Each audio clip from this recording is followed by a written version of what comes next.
Gray. I am Director and Founder at Marketing Fusion. We're a content marketing agency specialising in working with B2B tech vendors, helping them to tell their stories and create engaging content. Here today with Martin Wallace from Captify. Martin, do you want to introduce yourself? Sure. So my name's Martin. I'm Marketing Director for EMEA at Captify. We're a search intelligence platform and I cover UK, Europe and Australia. Brilliant. So Captify, that sounds really interesting. Can you tell us a little bit more about what you guys do? Yeah, so Captify is a search intelligence platform. So we enable brands, agencies and publishers to leverage search intent across the open internet. So we believe that search data is the biggest indicator of intent, whether that's intent to act, intent to behave or intent to buy. And so we unlock the access to that intelligence to brands, agencies and publishers. What do you see as sort of top of mind for marketers right now? What's on your radar? Yeah, I think there's a couple of things in the industry. I think there's a huge focus on sustainability. It feeds into the suppliers and the technologies that you work with, the partnerships that you set up, and also even the sort of elements of your brand and your merchandising. So I think that's a huge talking point in the industry, and somewhere where I think Captify definitely is on a good journey with. We're not finished yet. There's work to be done on everybody's part. On my particular mind, I think at the moment, and us at Captify and the marketing team, it's around operational maturity.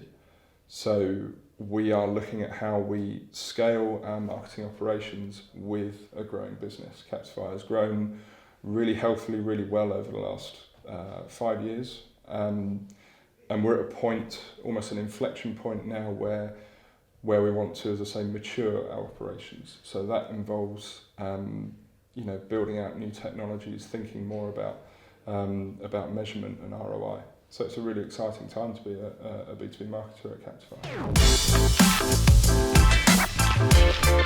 So what sort of challenges do you see potentially in implementing this operational maturity? What's ahead of you? I think it's something to consider is that B2B businesses can often look at or focus on the sales cycle.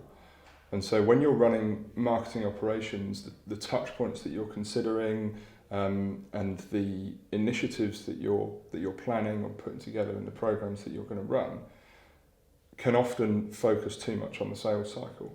There's a piece of research I read a couple of years ago that suggests that the sales cycle could be as little as 5% of the overall customer journey.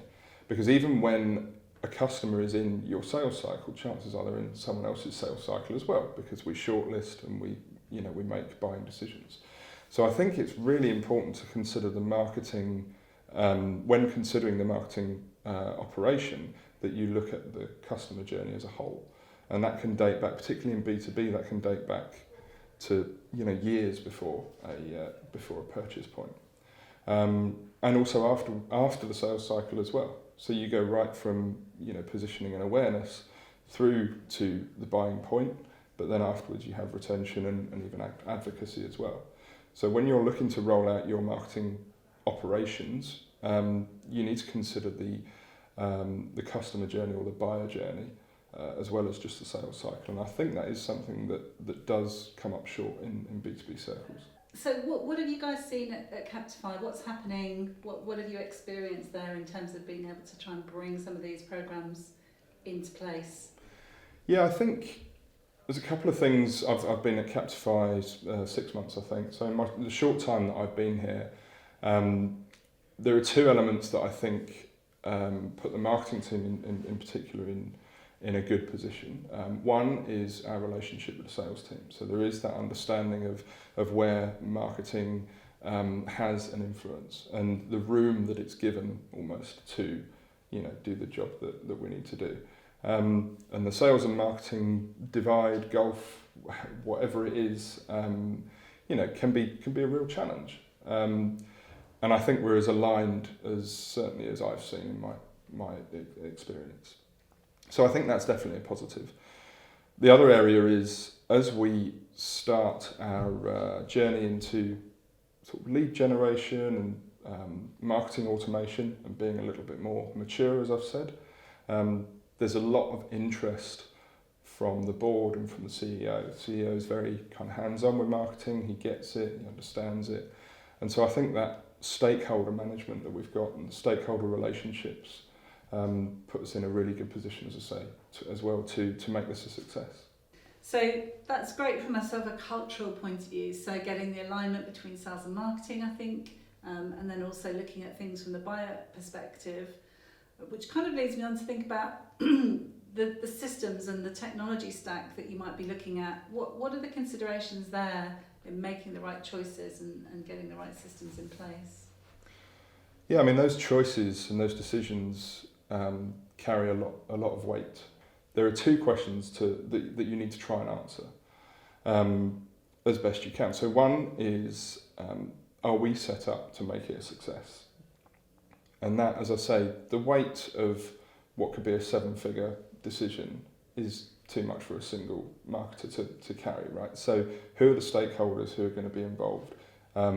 Get those people on side, get them involved, because it's ultimately whether they're going to be using it, paying for it. It's going to be a far easier journey if they are, set up to support you and come with you. And that's how you're going to make it a success. The second point is, does it do what we need it to do? And the key there is what we need it to do. You've seen, as I have, the Lumascape, which gets bigger every 10 minutes. Yeah. There are myriad technologies out there that will all purport to do the thing that they do in the best way. But ultimately, you don't know how well it's going to go until you start working with them. The cost of starting can often be big, so there's a risk. In order to mitigate that risk, the only thing you can do is have a solid brief and set of objectives, or a brief tied to your objectives. What do you want it to do? Does it do what you need it to do? And then once you've answered that question, it's a lot easier, I think, to make it a success. That's fantastic. So the solutions that you're looking at from a marketing technology point of view, do you think there's some core functions that they need to provide or enable for your marketing operations team? Yeah, I think that question depends on what each solution is looking to do. But if you're looking holistically at, what's the one thing you could expect or something from any system, I think you'd look at measurement. It's the job of a B2B marketer to demonstrate the ROI of marketing investment ultimately, and that can be a really difficult job. So you would expect any technology, any system that you roll out to be capable of helping you show that, or at least showing the impact from its own perspective. Linked to that, perhaps the integration side of things, given that there are so many technologies, so many choices that we can make, that we have to make. I think integration has been a topic, within B2B sort of marketing technology for a good sort of 10 years now, because it's the only way to make everything work. So you want to work with a company that's going to have an open approach, to be able to expect that its technology is going to be plugged in to something else. The other area that I would look at is sustainability again. To have some plan in place for sustainability, I think it might not be core features or functionality, but I think it's something that you should probably expect. So fantastic. And, I just wondered if maybe, based on the conversation that we've had, if you were giving, say, advice or, input to another marketing director that's looking to streamline and drive efficiency from their marketing operations, could you give me a top 3, for example? I think the first one would be focus on the customer. So, and bear in mind, there's a caveat to that in B2B, which is that the customer isn't always the buyer. Your customer can be the sales team, it can be the board, and it is the customer as well. So every operational program that you set up, every initiative that you run, be mindful of who it's impacting and what they're going to think of it. The second is never stop learning. Things change. We are very fortunate, I think, to work in a very fast-paced industry. And it's often the case that by the time you've finished putting something together, either the brief has changed or the industry has changed or something's moved on, and that's okay. So, be comfortable with iteration and always be looking out for better ways to do things. The last one is be creative. There are ways in which you can be creative within your operations, within whether it's the programs that you're running or the tools that you're using or the processes that you're implementing. So never lose that creativity. Martin, thank you so much for joining us today. I really do appreciate it. And then presumably if people are looking to find out more about yourself, about Captify, they can look you up online and connect with you on LinkedIn. Absolutely, very happy to.